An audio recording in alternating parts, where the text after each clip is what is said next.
Bueno, Jesús Lainz, bienvenido a Periodista Digital a presentarnos su último libro, Desde Santurce a Bizancio.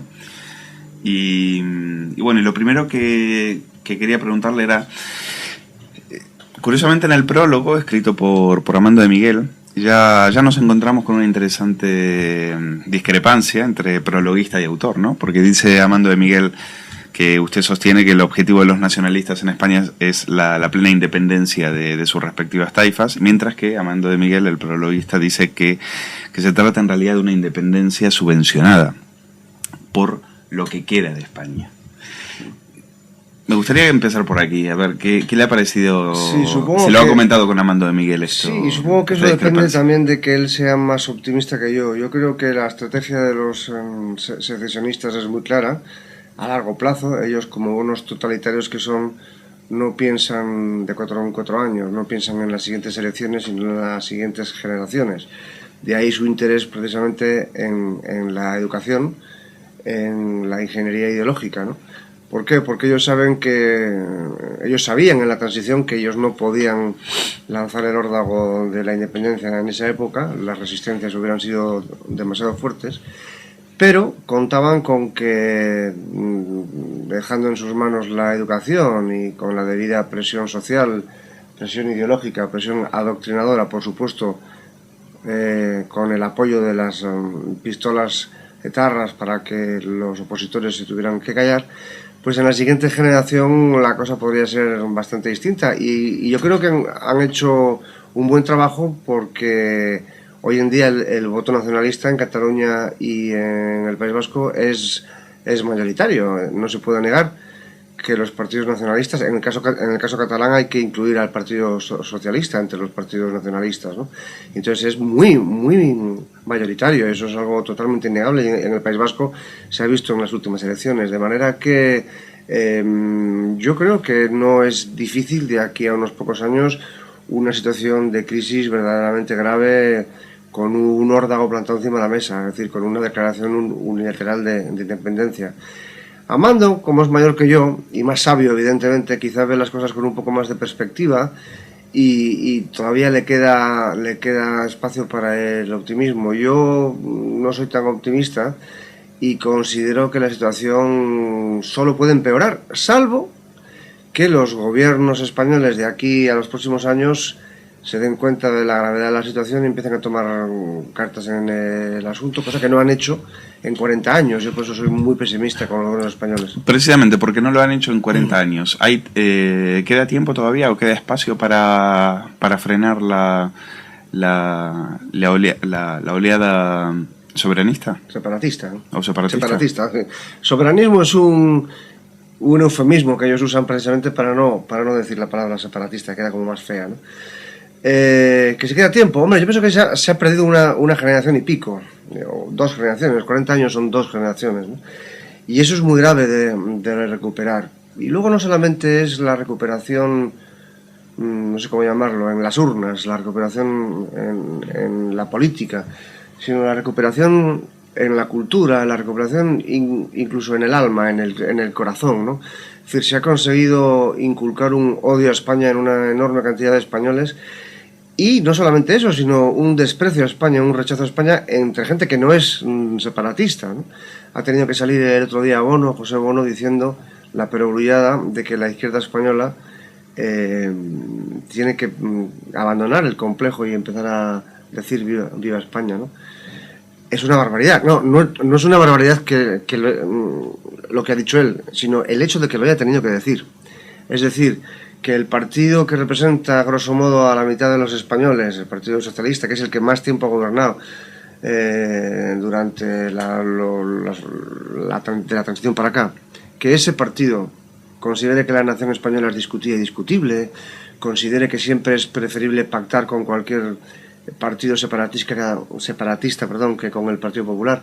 Es decir, ese complejo anti-español que arrastra la izquierda desde hace 100 años es tan grave como el hecho de que exista el separatismo, ¿no? Los separatistas han hecho muy bien su trabajo, que consiste en crear la falsísima y disparatadísima conciencia nacional vasca, catalana y gallega, pero paralelamente la izquierda española, no toda evidentemente, pero en buena medida, ha hecho el paralelo trabajo de destruir la conciencia nacional española.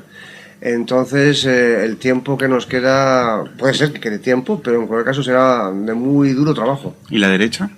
La derecha deja hacer, como siempre. La derecha no se entera de las cosas, la derecha no concede la menor importancia a la lucha de las ideas. La derecha cree que con gestionar bien se gobierna bien y se cumple con la labor, ¿no? La derecha son un grupo de buenos contables, de buenos gestores, pero parece que han aceptado la responsabilidad secundaria, digamos, de gestionar la sociedad creada por la izquierda, ¿no?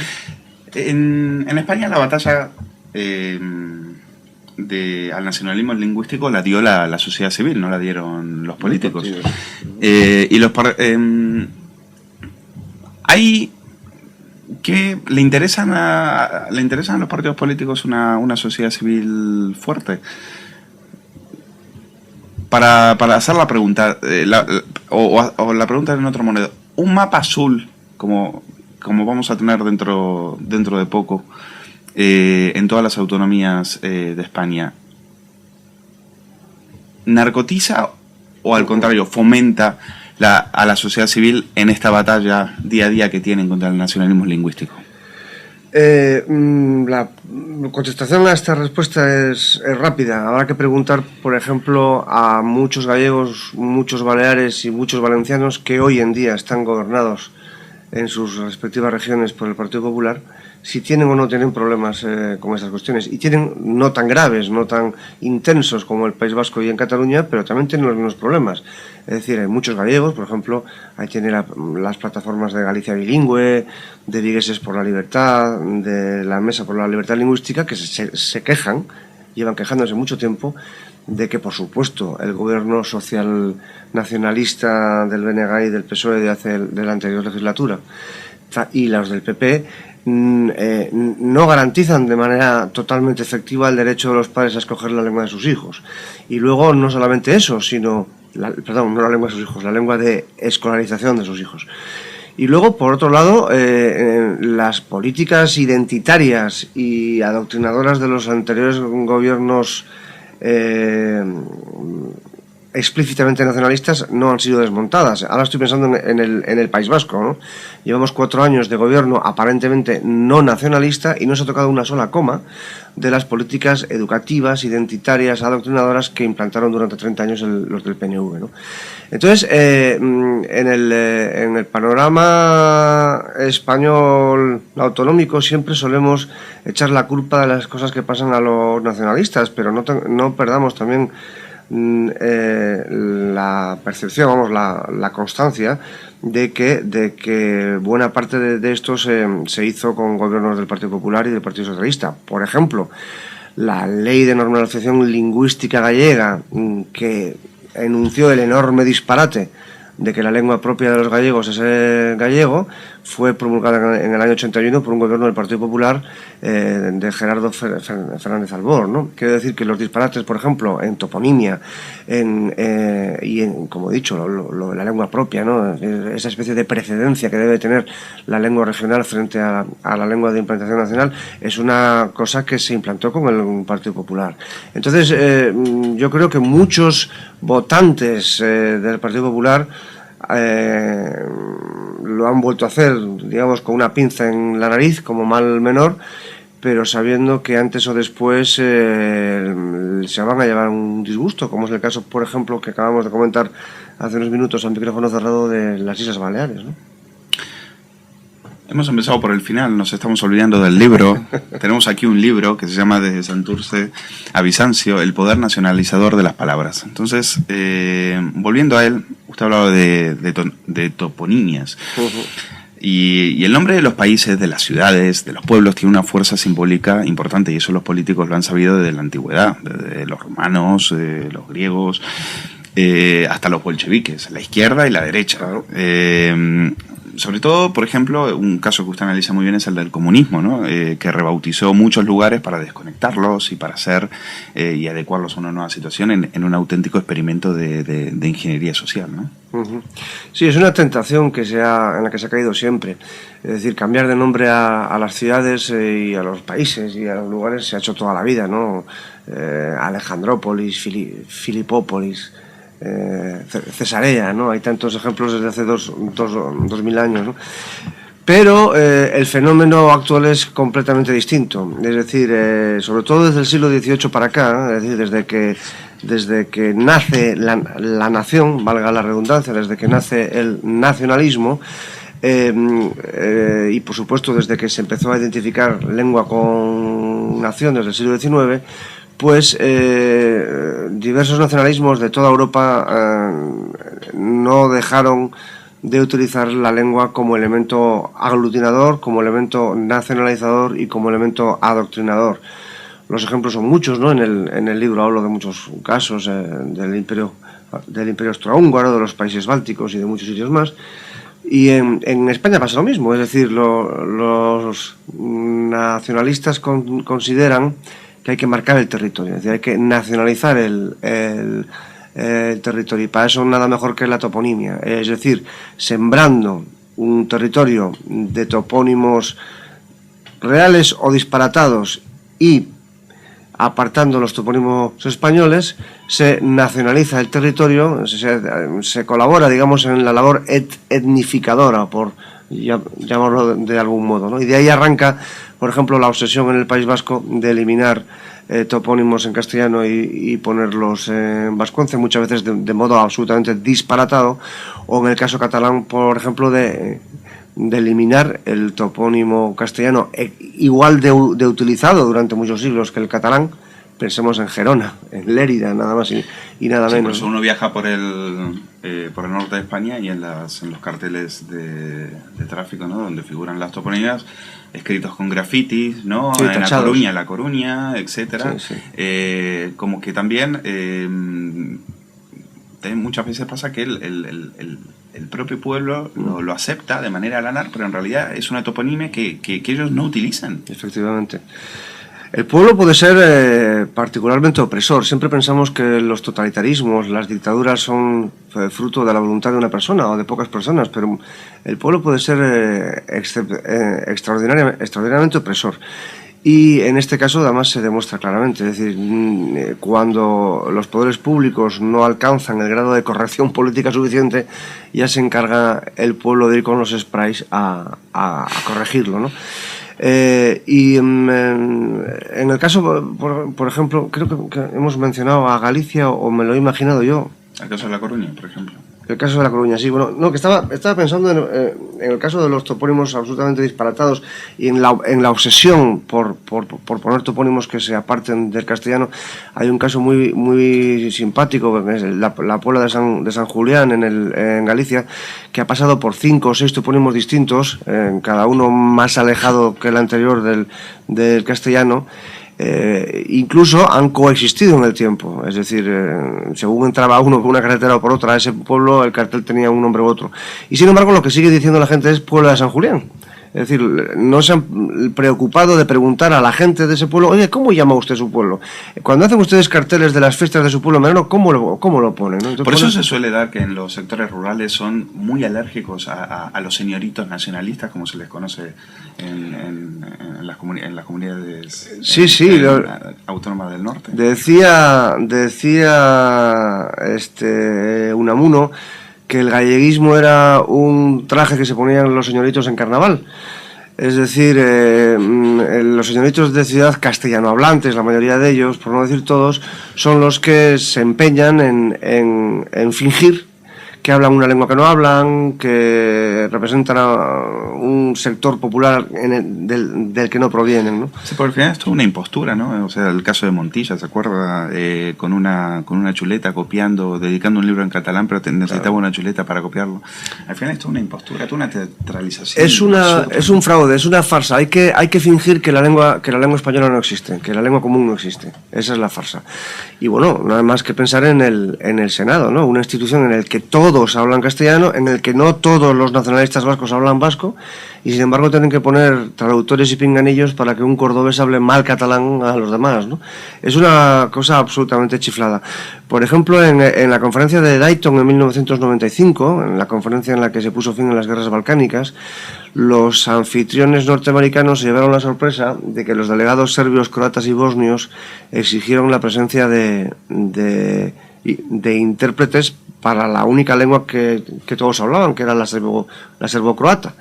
Pero como los serbios aspiran, o por lo menos pretenden, demostrar que ellos hablan, los serbios, los croatas y los bosnios bosnia, la lengua bosnia, pues tenían que exigir, que representar, digamos, la farsa con intérpretes. Y sin embargo, los americanos se dieron la sorpresa de que esa misma gente, cuando iban luego a tomar un café, no necesitaban intérpretes, ¿no?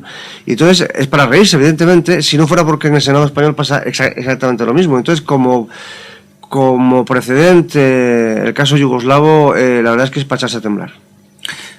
Hay otro caso porque detrás de todo esto hay un ensayo totalitario, hay experimentos totalitarios. Y hay un caso que usted cita de un presidente del Partido Comunista de Turkmenistán, de nombre impronunciable, que no me atrevo a dar con él. Dice que rebautiza las localidades, obsesionado por dotar a su país de identidad, crea un alfabeto nuevo para distinguirlo del anterior, del cirílico, prohíbe la ópera, prohíbe el ballet, prohíbe los conciertos, prohíbe el circo, prohíbe internet, pues los considera ajenos al espíritu nacional de Turkmenistán. Por lo tanto, el cambio de toponimias siempre esconde lo más, ¿no? ¿Qué pasa? La pregunta es, usted lo dice en su libro, quien controla el pasado, controla el futuro. ¿Y no lo digo yo, lo decía Orwell. ¿Y quien controla la lengua? Claro, quien controla la lengua controla el factor nacionalizador. Es decir, si hoy se considera que es la nación la que prueba la existencia de la lengua y es la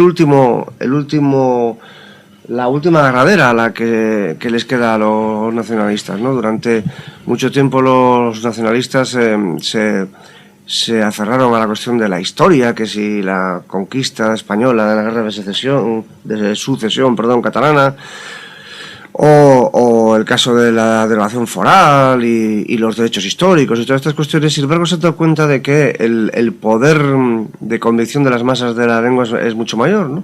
Y por eso insisten en eso, en la lengua como factor nacionalizador y como factor de incomunicación con el resto de los españoles, ¿no? Pero volviendo al caso de la toponimia, ya que he mencionado el caso de este impronunciable líder turcomano, este señor le puso los nombres de su madre, por poner un ejemplo, a varias ciudades, o su propio nombre, ¿no? A ciudades, incluso a montañas, incluso a un meteorito que tienen en un museo le puso el nombre suyo, ¿no?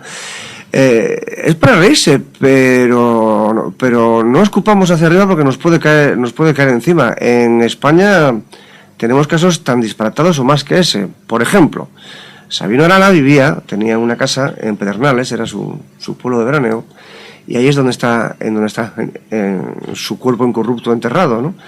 Y entonces, claro, él no podía aceptar que su cuerpo estuviera su cuerpo no, porque no había muerto aún, el nombre castellano de Pedernales. Y entonces, como el pedernal es una piedra de la que se hace fuego, y su es fuego en vascuence y arri es piedra, pues rebautizó a Pedernales, que desde tiempos inmemoriales se llama Pedernales, lo rebautizó Sucarrieta. Y hoy en día, el único nombre oficial de ese pueblo es Sucarrieta, que es un disparate inventado por Sabino Arana para su capricho. Usted le llama el Tolkien vasco a Arana. ¿Por qué? Sí, porque Tolkien es un grandísimo escritor que hizo nacer de su prodigiosa imaginación todo un mundo inexistente, ¿no? La Tierra Media, con una geografía inexistente, con unos nombres de lugar inexistentes, con una historia inexistente, una historia elaboradísima, por cierto. Es una auténtica macrocosmo, ¿no? Eso es una cosmogonía. La creación de un mundo completamente, ¿no? Y entonces, con lenguas inventadas, él incluso hizo las lenguas al completo, gramáticas incluidas de las lenguas que iban a usar los personajes, los elfos y los orcos y los enanos de sus personajes, de sus historias, ¿no?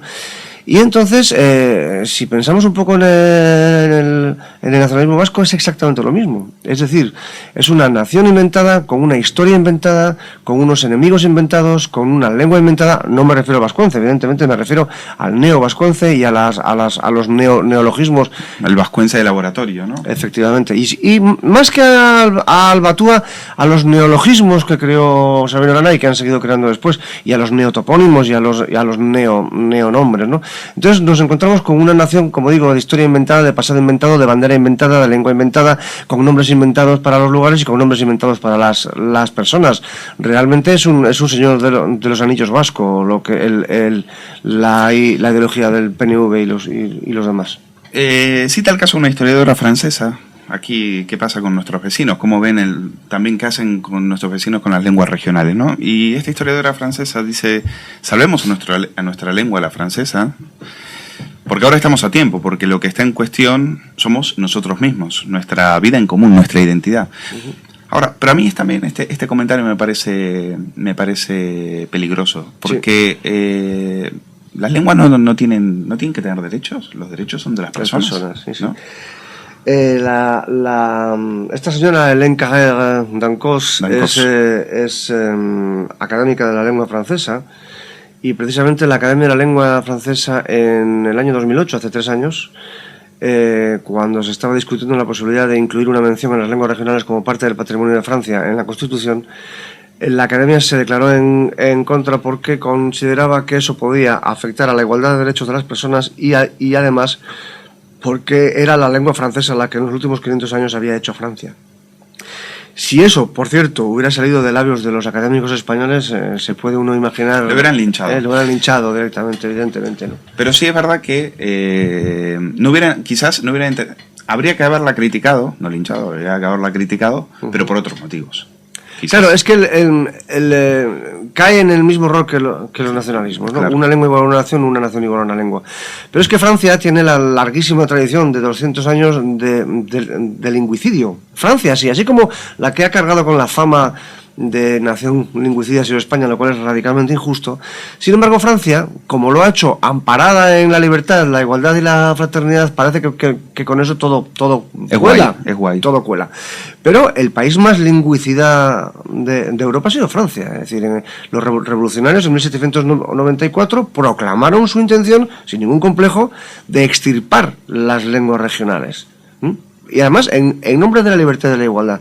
Y así hicieron han seguido haciendo hasta tiempos muy recientes, tanto que Georges Pompidou, presidente francés, en el año 72 dijo que no cabían las lenguas regionales en una Francia destinada a marcar Europa con su sello, ¿no? Y hoy en día en Francia siguen siendo totalmente inoficiales las lenguas regionales. La única lengua oficial en Francia es la francesa, cosa que en España no se hizo ni con Franco. Es decir, la posibilidad, el respeto que con Franco y con Primo de Rivera se tuvo por el uso, por supuesto, no uso oficial, pero sí uso privado, edición de libros, de periódicos, de revistas, de conferencias, de discos, de música. En las lenguas regionales con Franco fue perfectamente libre. Bueno, justamente es el caso, ¿no? Porque los nacionalistas siempre lo ponen como la excusa perfecta. Es decir, aquí el que ha hecho el mal de todos los males en respecto al tema de las lenguas ha sido Franco. Pero hay ejemplos hay ejemplos históricos que niegan eso, ¿no? Sí, bueno, hay mil, vamos, en el libro hay un Yo recuerdo un uno, capítulo la editorial Galaxia, en Galicia. En Galicia, sí, 50 tantos. ¿No? Sí. Creo que durante la etapa franquista llegó a publicar hasta 200 títulos. Sí, durante el franquismo se publicaron decenas de miles de libros en todas las lenguas regionales, cosa que se puede comprobar sencillamente entrando en la página web de la Biblioteca Nacional o en el ISBN, metiendo libros en lengua catalana, vasca o en lengua gallega entre el año 39 y el 75 y se ve la cantidad de decenas de miles de libros que se editaron en ese. Pero así todo se sigue pensando que Franco perseguía a la lengua regional. Efectivamente, porque se comete la enorme falsificación de confundir no oficialidad con persecución. Es decir, con Franco efectivamente la única lengua oficial en la administración y en la educación fue la castellana. Pero es que eso mismo es lo que sucedía y sigue sucediendo en Francia, en Alemania, en Italia y en Inglaterra. Es decir, en Italia o en Francia no hay, por poner un ejemplo, en Francia no es oficial ni en educación ni ante la administración, ni por supuesto mucho menos aún ante la UE, ni el provenzal, ni el bretón, ni el alsaciano, ni el vasco, ni el catalán. Y así ha sido durante todo el régimen democrático francés, y con Italia exactamente igual. Entonces, la gran mentira es que el franquismo fue un régimen especialmente lingüicida. Le voy a poner simplemente dos anécdotas. Una, hace 4 días John Juaristi ha escrito un excelente artículo en el ABC, el domingo pasado, el domingo 7 de diciembre, diciendo que es lamentable que se haya olvidado el centenario de Joan Maragall, que se ha celebrado este año, y al cual no se le ha dedicado ningún tipo de conferencia, ni de homenaje, ni de acto. Y que con esto lo que se consigue es dar la razón a los nacionalistas que se apropian de la figura de Maragall, evidentemente, y además se hace ver que la cultura española en lengua catalana no forma parte de España, sino forma parte solamente de Cataluña, ¿no? Y entonces lamentable a Juaristi, con muy buen criterio, que no se haya prestado atención. Pero es que hace 50 años, en el año 61, en el año 60, se celebró el centenario del nacimiento. En este caso se celebra el centenario de la muerte.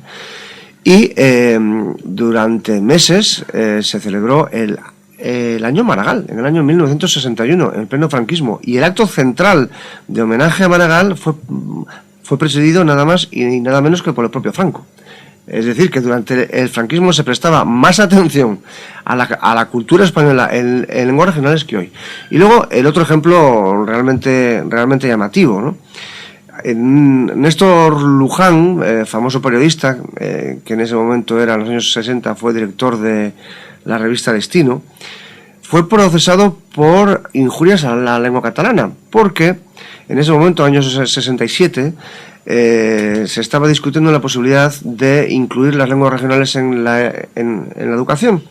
Y entonces una persona mandó una carta al director, a la revista Destino, diciendo que le parecía una barbaridad, que la lengua catalana era despreciable, que no tenía por qué acceder a la categoría de lengua de cultura y, por supuesto, de lengua de educación, y que era un disparate. Se publicó la carta en la revista Destino, y entonces el Ministerio Fiscal pretendió querellarse contra esta persona. Pero como en esa época no se exigía el carnet de identidad a la gente que mandaba cartas al director, no pudieron encontrar, porque además había enviado la carta con nombre falso.